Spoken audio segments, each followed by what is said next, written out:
donde factura, predentar. Sabi ko, asan yung pinidalang pera? Diba? Kung may pinidalang pera sa akin na 6 million, o prangko, 600,000, i-send sa akin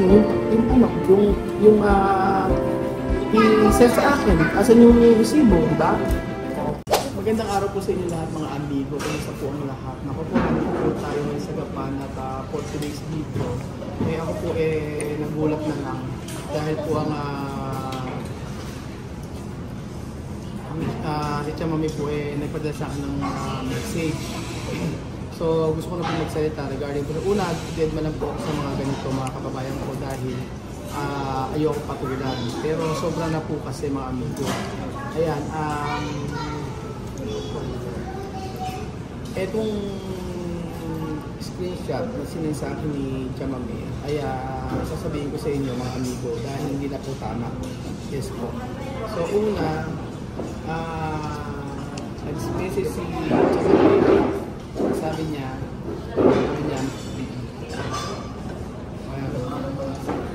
Sabi niya, Mira, gente de Pilipinas, mandame esto para qué?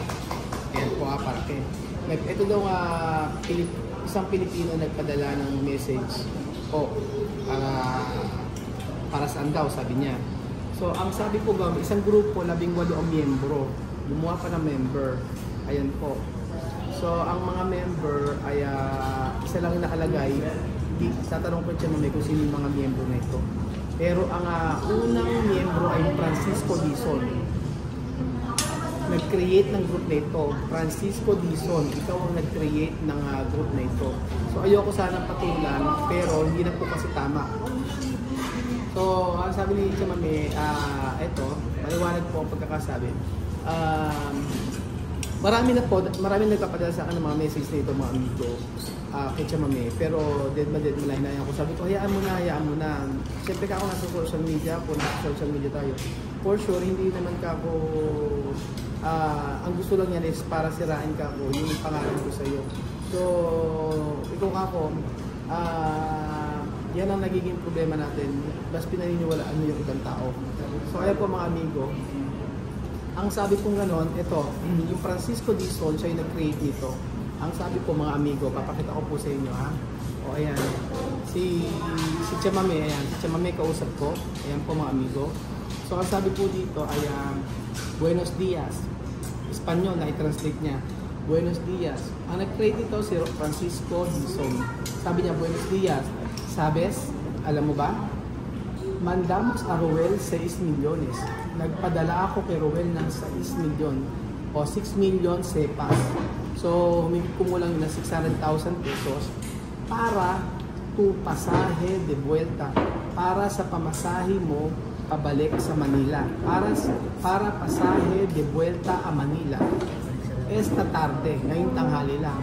So, sabi niya, good morning. Alam mo ba, nagpadala ako ng pera kay Ruel na 6 milyon prangko o nasa sabi ko 600,000 pesos para pamasahe mo pabalik sa Manila ngayong tanghali.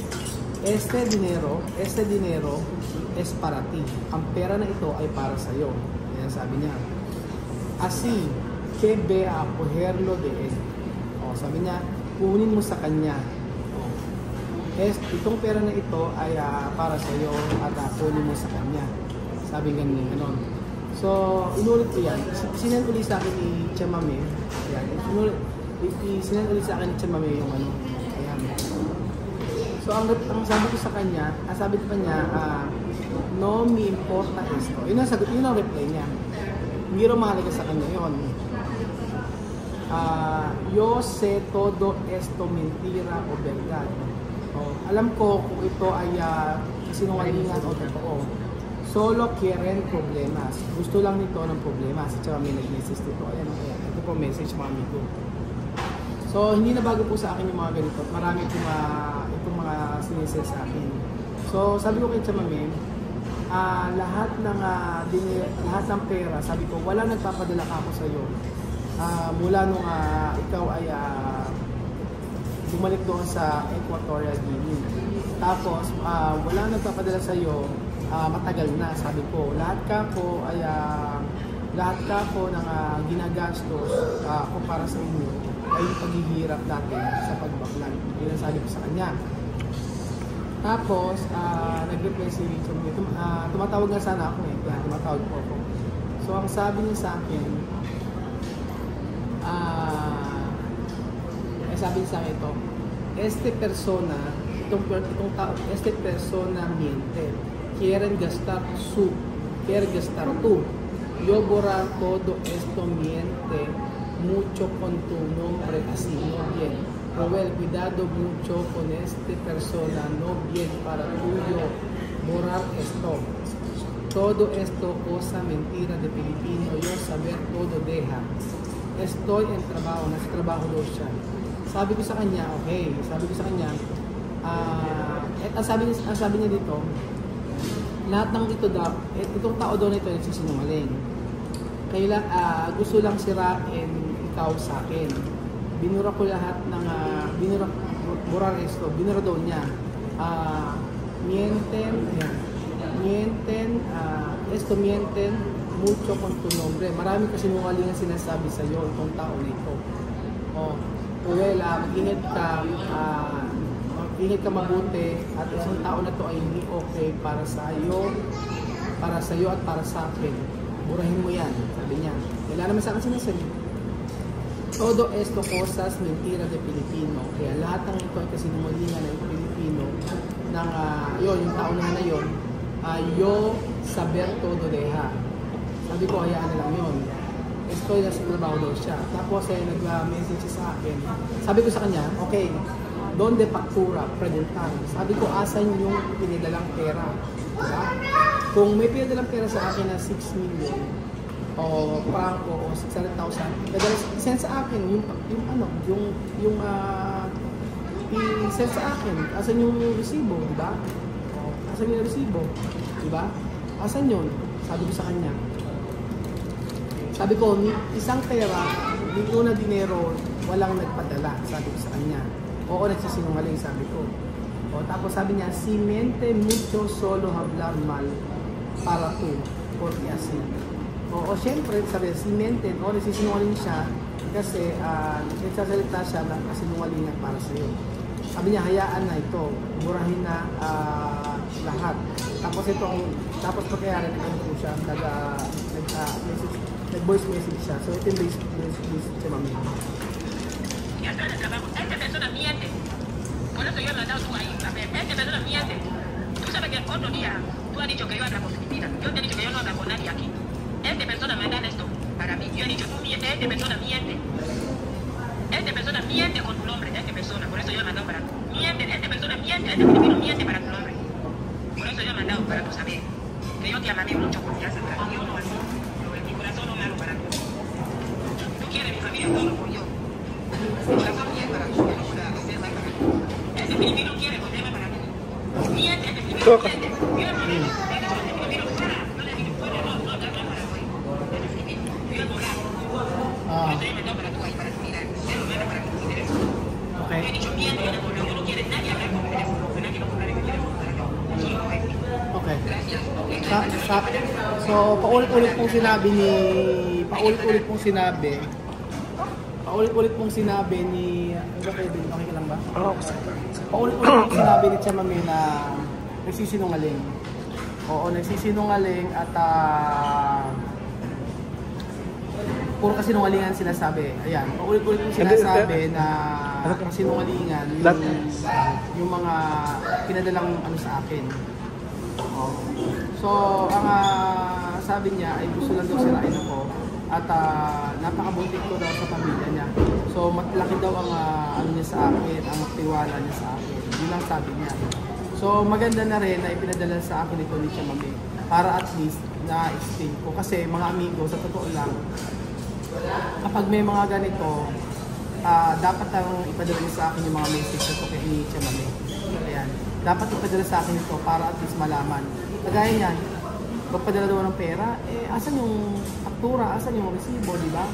So, bakit sila bibigyan ng pera pabalik sa Pilipinas, di ba? Kung meron man,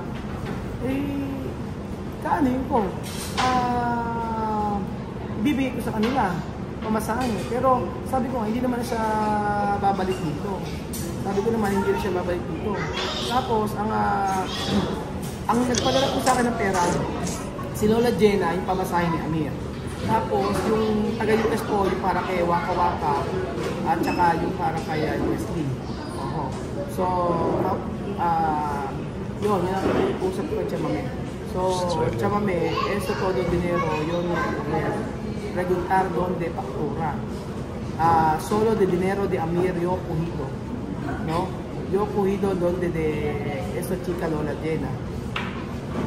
Yo cogido para billete de Amir, para billete de Joana y Wesley, yo cogido también. Pero yo no coger nada de dinero.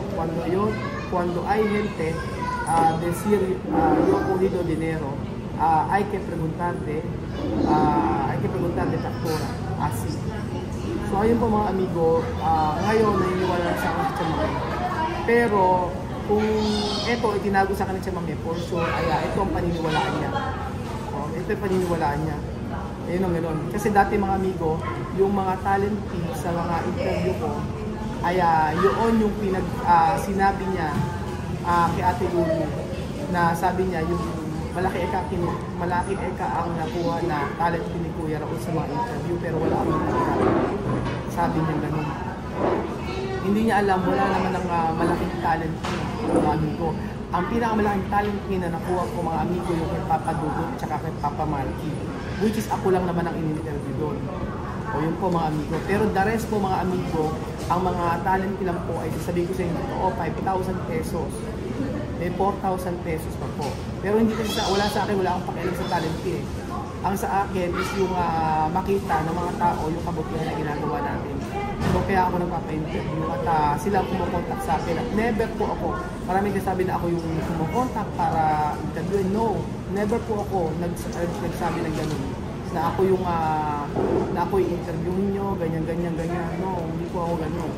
So, dito po na isisimula. Kaya po nagkaroon ng yung pag-iisip ko sa Chamame ay is about the money. Akala niya ganyan yun ang mga totoong nangyayari.